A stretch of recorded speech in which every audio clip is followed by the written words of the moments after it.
Good day here. Do I look good?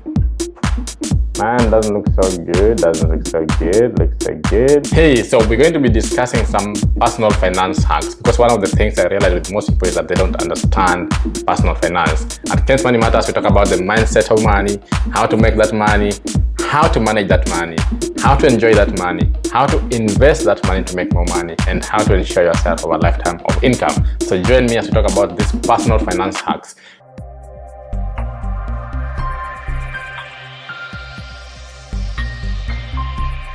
If you want to build wealth, you have to take care of your personal finances. There's no way, I can say no way, you're gonna build wealth if you do not take care of your personal finances. You have to take care of your personal finances.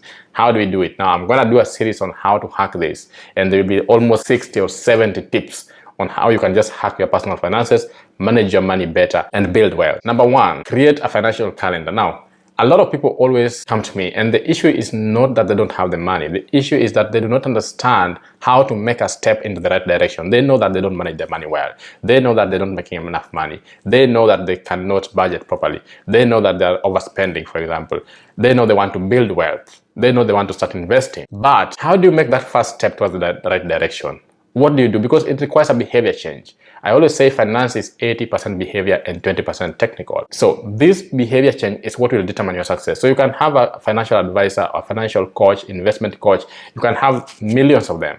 You can talk to the best in the world, Ray Dalio, Tommy Robbins, all those people. But if you're not willing to take that step, to make certain practical steps to the right direction, you won't manage to get your finances in order. So I'm going to give you tips in which you can make sure you are on that path and you're going towards the direction you want. I said and I mentioned, have a financial date on a financial calendar. Know what's happening in your life with regards to finances. We know what's happening in our lives with regards to school system, the courses we are doing, the deadlines we have, the jobs we have, everything. We know every morning at 8 I must be at work. Have a day, just one day in a month, whereby you can say, okay, this day I'm just reviewing my finances, just seeing how I've done during the month. This step alone, just take one step, will change your finances, will change your view with regards to finances.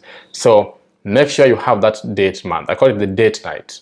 Have a date with your finances. Sit alone somewhere. Review your finances. Look at what you're doing. Even if you are deep in debt or you are struggling or things are so bad, start with this step. Just sit down one day and look at your finances. That's it. Don't do anything. Just have a day in which you say, okay, every single 20th of the month, I will be looking at my finances and how I've done and how much I have and things I've bought.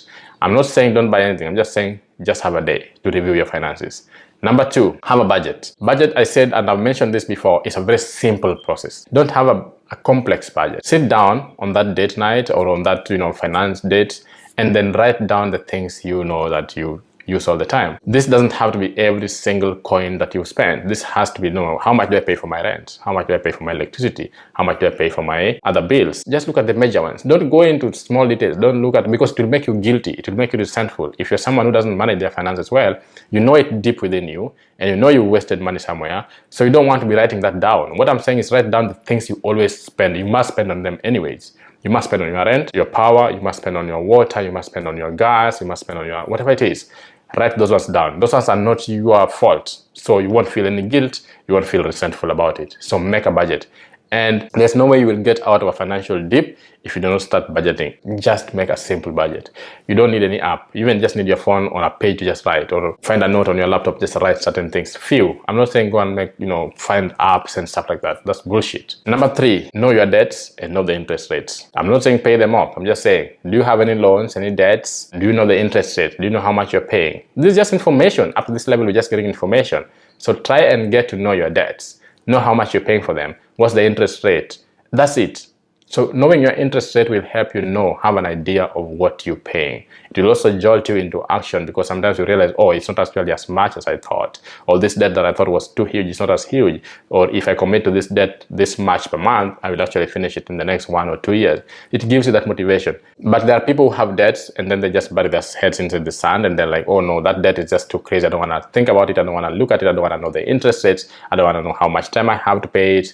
So you bury your head in the sand, but that won't help you financially. Just know your interest rates and know how much you're paying. That's it. Don't even try to pay it off. You just get that knowledge, get that information, because so many of us don't even have the information of what their loan is taking away from them. They do not have the information of how much they're paying in interest with regards to the loan they've taken. They don't have this information. So again, this is why it's important to have a budget and have a date night whereby you review your finances, because if you do it for like a year consistently, all these things will just fall into place in that date night, and you will know where you are headed to with regards to finances. And then you have to track your net worth. If you want to manage your personal finances, you have to know what you're worth.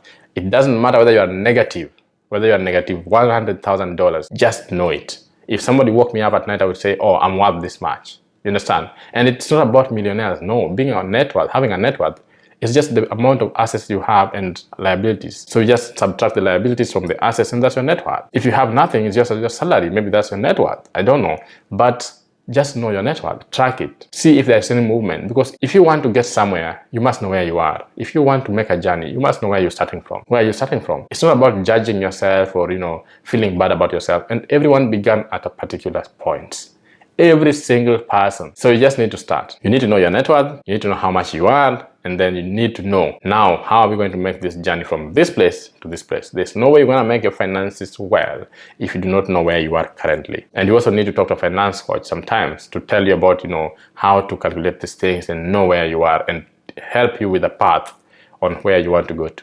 Sometimes these things require talking to someone to make them look easy, because most of these things are very easy when you come to a finance coach. And then the lesson on this particular video, and one thing that you need to do, have some money that you just spend on yourself. Spending on yourself will help you have the mindset and the capacity to track your money, because you want to spend it on yourself. So if you do not have enough money to spend on yourself, you are likely to look into your finances than if you do. So make sure you have certain amount of money, a percentage of your income that goes to you, goes to giving gratitude to you, that goes into spending on something that makes you happy, something that you love, something that will put a smile on your face. Now, most of the time, if you begin from a happy point, you are likely to achieve the things you want to do with regards to your financial life than if you begin from a very difficult and sad point. So you can even start by allocating, saying, okay, every single month when I get money, I know I'm not spending well, I know I'm overspending, but I just want to take a piece of that money and say thank you to me for making the money.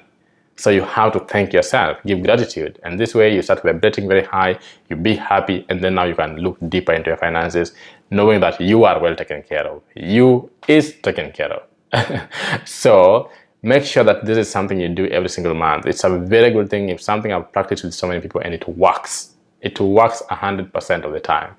So this series will continue, guys. Just make sure that you do this simple step and don't make it complicated. Like I said, there's no way you're going to make steps and get out of where you are if you do not take practical steps towards that goal. You have to take it. See you next time, guys. Please share, subscribe if you haven't, and those who are part of this team, thank you so much. And please share, like, and comment. See you next time.